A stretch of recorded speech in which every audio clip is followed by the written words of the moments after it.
Sebetulnya saya berharap seperti IIMS di tahun-tahun yang lalu, Mm. saya bisa ketemu apa alat-alat perbengkelan. Kan kita kalau iseng mau bongkar-bongkar apa sendiri gitu kan, kalau ada mungkin eh, penemuan baru, jadi alat ini buat buka gitu ya. Ternyata nggak ketemu kali ini. Yang saya temukan hanyalah penjual yang untuk alat-alat seperti balancing dan Mm. spuring. Jadi yang benar-benar mau buka bengkel gitu ya atau toko ban. Jadi itu yang ya saya kok sayang ya nggak dapatkan itu. Dulu suka kalau iseng kan, wah obeng yang model kayak begini nih saya belum punya nih gitu kan. Oh buat buka Oh. itu nih ada kunci ini nih, Mhm. ini penting gitu. Mhm. Ini kali saya nggak ketemu itu. Oke. Yang ketemu mah food court. Ah, malah makan Pak Bebin. Iya, makan pas ini apa namanya jam istirahat, Mhm. jam setengah satuan, pilihannya banyak gitu. Wah asik juga deh eh, apa makan di sini gitu. Mhm. Mhm. Daripada harus keluar dulu cari di luar Betul. gitu kan. Berarti Ya kemarin. inilah Mhm. yang pengalaman saya berbagi dan buat sahabat eh, motor listrik bisa dicoba. Oke. Kemudian mobil-mobil yang dipamerkan juga bisa test drive. Mhm. Itu ada arena test drive-nya. Lumayan lah untuk mendapatkan feel-nya karena di beberapa bagian memang tidak disiapkan mulus-mulus saja Mhm. gitu ya tempatnya. Tetapi misalnya ada yang bergelombang, ada apa gitu supaya kita bisa merasakan suspensinya nih buat saya Ya. cukup nggak sih gitu ya, cukup nyaman apa tidak atau terlalu keras atau apa untuk merasakan juga cushion dari seat atau jok yang ada gitu sehingga Anda benar-benar bisa merasakan Ngerasain langsung gitu ya Pak Bebin ya. sebelum Mhm. membuat keputusan. Gitu. Mhm. Saya kira IIMS tahun ini Mhm. yang saya bisa ceritakan seperti itu. Kemudian kaca film juga ada kalau Mhm. Anda butuh eh, mengganti. Jadi bukan hanya buat sahabat yang membeli kendaraan baru karena biasanya sudah ditempel sama dealer yang bersangkutan. Tapi buat sahabat yang ingin mengganti kaca filmnya karena sudah rusak, setelah sekian tahun kaca film akan terlihat rusak, Mhm. kan langsung berhadapan dengan matahari, Ya. yaitu ada di sana. Oke. Semuanya ada di situ ya. Jadi untuk sahabat Sonora ini mungkin yang belum ke IIMS langsung aja ya Pak Bebin ya untuk ngerasain langsung ya mau. Aksesoris ada, kalau Nah. aksesoris ada, Mhm. aksesoris yang ringan-ringan ada, Mhm. aksesoris baik itu buat motor maupun buat Mobil. mobil. Mhm. Oke. Pak, Oke, kalau ada pertanyaan, pertanyaan. komentar Nah, ada nih silakan. Pak Bebin, dari minggu lalu juga ada nih, biar kejawab semua. Dari Pak Yudianto, ini selamat pagi menanggapi yang tadi Pak Bebin terkait dengan subsidi ya. Saya lebih setuju subsidi BBM dihapus dan kompensasinya angkutan umum saja yang digratiskan atau disubsidi besar. Jadi masyarakat dipaksa untuk naik kendaraan umum kalau mau berhemat. Seperti itu. Kemudian ini dari, kita baca yang kemarin ya Pak Bebin ya. Ya, Mhm. Kalau kemarin itu mana sih tadi ada saya ini juga dari Pak Henry. Dari Pak Henry ini bertanya, mobil listrik bagus, lalu baterai bekas pakainya bagaimana penanganannya Pak Bebin? ya. Eh, baterai bekas itu sebetulnya sudah menjadi sorotan eh, di dari sejak awal apa yang akan dilakukan karena generasi pertama dari mobil listrik itu masih pakai nikat, Mm-mm. nickel lithium, kemudian belakangan pakai baterai lithium ion seperti yang ada di HP kita. Sekarang sudah merambah ke natrium ya. Natrium, terus terakhir kemarin saya baca kok sudah ada yang pakai sodium. Jadi ini bahan-bahan kimia gitu ya. Kita juga saya sendiri tidak pahami, tetapi yang jelas tujuan dari pengembangan baterai itu adalah jarak tempuh, kemudian bobot, karena yang generasi pertama itu luar biasa beratnya, sekarang sudah semakin ringan, juga waktu charging yang sudah semakin pendek, ditambah lonjakan temperatur yang ini sudah tidak lagi terlalu menyolok. Kemudian kalau bicara bekasnya, untuk yang nikat zaman dulu kalau misalnya baterainya ukuran 1x1 meter ada di lantai mobil, ya sebesar itu pula lah sampahnya.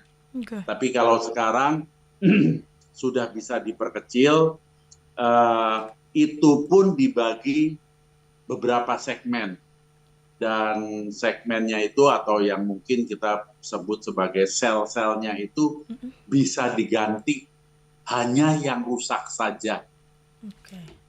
Nah, itu pun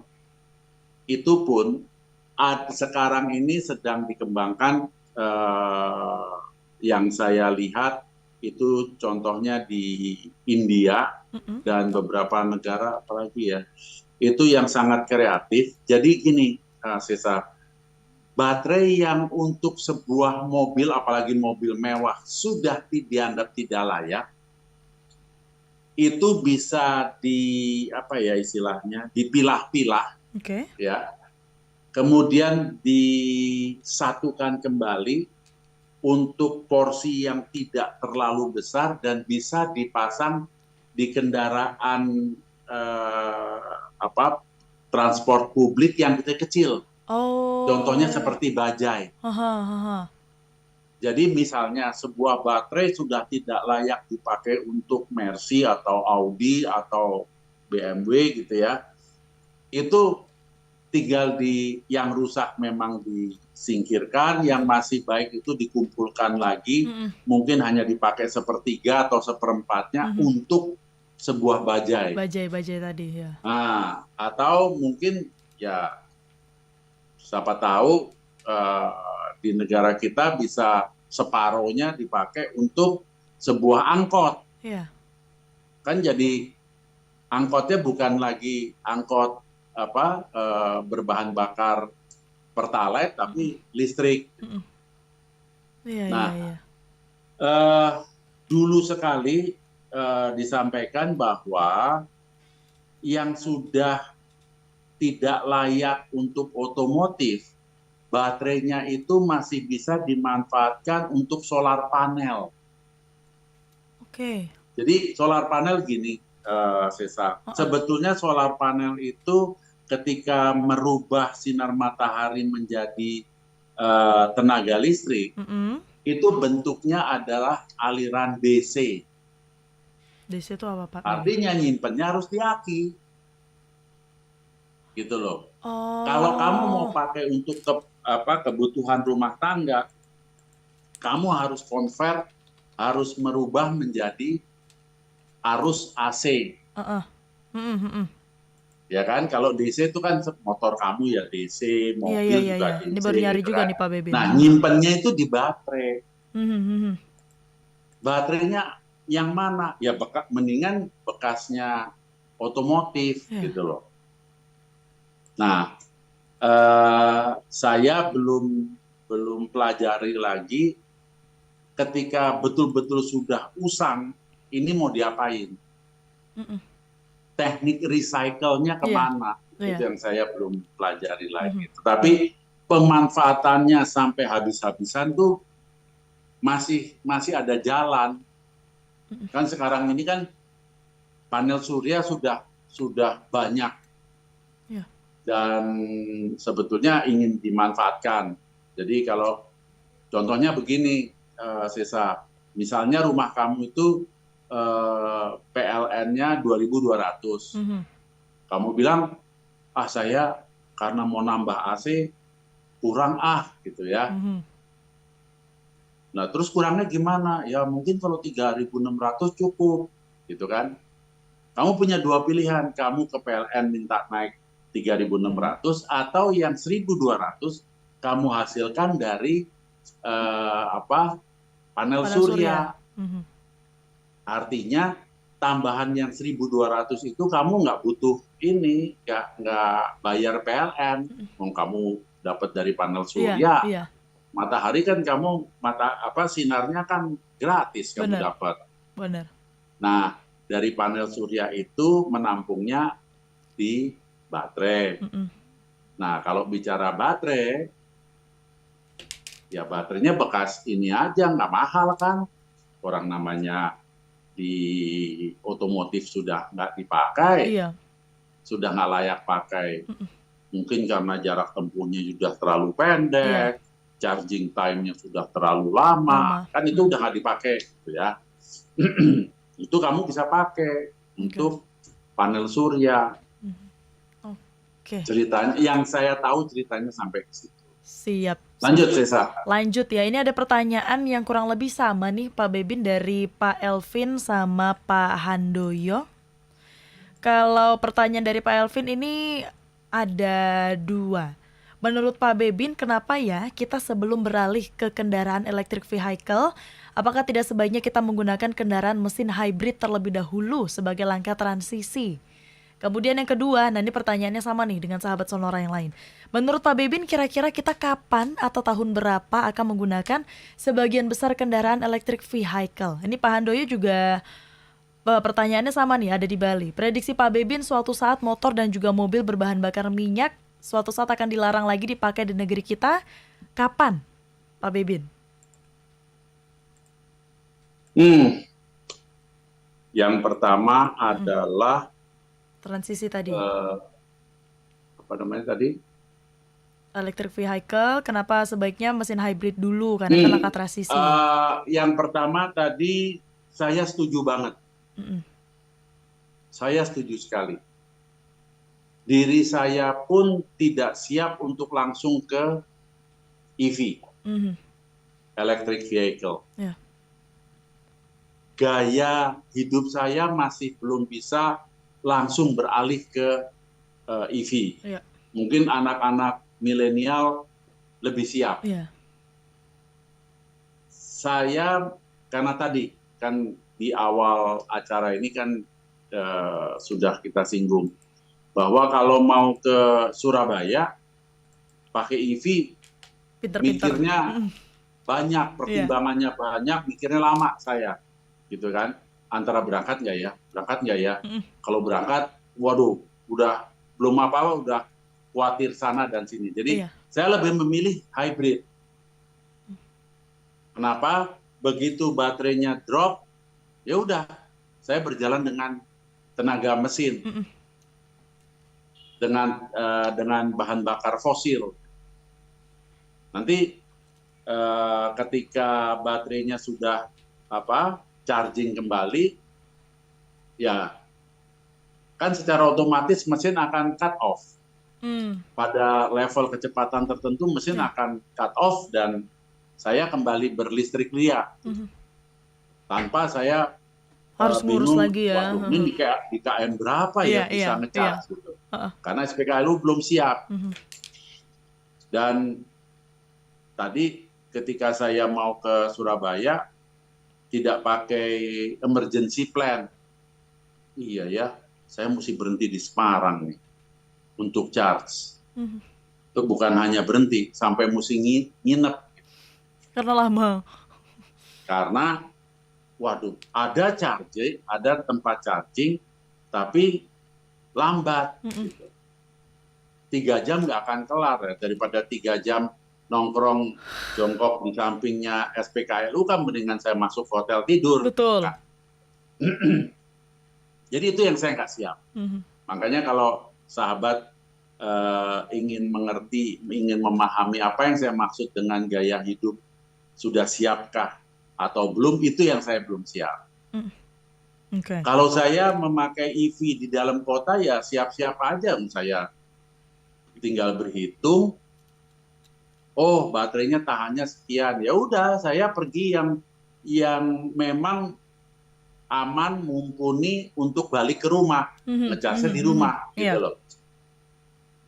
Nggak mau ke Sentul, mau ke Bogor, mau ke Bekasi, pokoknya harus dihitung kembali ke rumah aman. Seperti itu. Ya Oke. kan? Jadi saya setuju sekali kalau Transisinya ke hybrid saya dulu ya. bahwa transisi penyesuaian itu memakai hybrid. Kan seperti di Toyota aja kan ada Corolla Cross, itu hybrid. Gitu.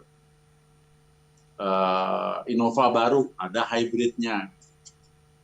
Silahkan kalau mau merasakan penghematan bahan bakar karena sebagian perjalanan Anda memakai tenaga baterai, pakailah hybrid. Ya. Kemudian kalau ditanya kira-kira Kapan? kapan Benar. kita digiring untuk memakai kendaraan listrik, saya nggak bisa jawab. Kenapa? Kira-kira dalam kurun waktu 10 tahun pun